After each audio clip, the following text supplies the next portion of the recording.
Bom, eu não sei se você tá acompanhando as últimas notícias do futebol brasileiro, mas recentemente o Flamengo fechou uma das maiores parcerias da história. O Flamengo fechou um patrocínio com a Betano, que é simplesmente a maior casa de aposta do Brasil. Inclusive, a Betano, para você ter noção quão importante ela simplesmente carrega o nome no Brasileirão, o nome do campeonato, Brasileirão Betano. Ou seja, é simplesmente a maior casa de aposta do Brasil. E o Flamengo fechou essa parceria aí, onde o Flamengo vai receber milhões e milhões de reais da Betano. Mas como um clube como o Flamengo, que foi considerado por muito tempo um time com a pior condição financeira do Brasil, conseguiu sair dessa situação e se tornar o time mais rico, o time mais milionário do Brasil. Bora! Bom, pra gente entender essa história de como o Flamengo se tornou um dos clubes mais ricos, mais milionário do Brasil, a gente vai precisar voltar alguns anos no passado e entender como que o Flamengo entrou no meio dessa crise financeira. Bom, antigamente o Flamengo tinha um time muito estrelado com vários jogadores craques, como por exemplo o Zico, o Craque Júnior, o Nunes e por aí vai. Se eu for ficar falando o nome de todos os jogadores aqui, mano, vai ficar um vídeo muito grande, então eu não vou lembrar o nome de todos os jogadores aqui não. Mas enfim, o Flamengo tinha vários jogadores craques, jogadores esses que eram muito bons em suas áreas e simplesmente eram os melhores em cada posição ali. Porém, tinha uma coisa ali que fez com que o Flamengo fosse entrando cada vez mais em dívidas, que foi a respeito dos salários de cada jogador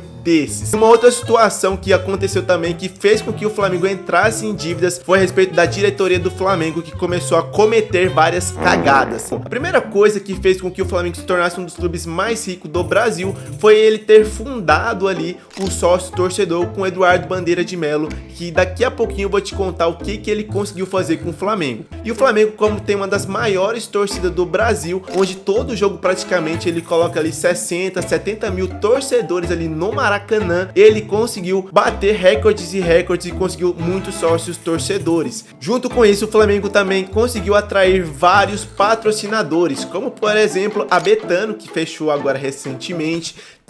Temos também a Adidas e muitas outras, através de uma coisa muito simples, que foi subir os jogadores da base para o profissional e vendê-los. Dois exemplos disso foi dois garotos do Ninho do Urubu que o Flamengo vendeu e conseguiu arrecadar milhões e milhões de reais. E quem são esses dois jogadores? Bom, simplesmente Lucas Paquetá e Vinícius Júnior. O Flamengo vendeu os dois por milhões e milhões de reais e conseguiu arrecadar muito dinheiro com a venda desses dois jogadores. Isso sem falar ainda que, por exemplo, o Vinícius Júnior, ele foi vendido antes mesmo de completar 18 anos, cara. Se eu não me engano, ele foi vendido com 16 anos para o Real Madrid.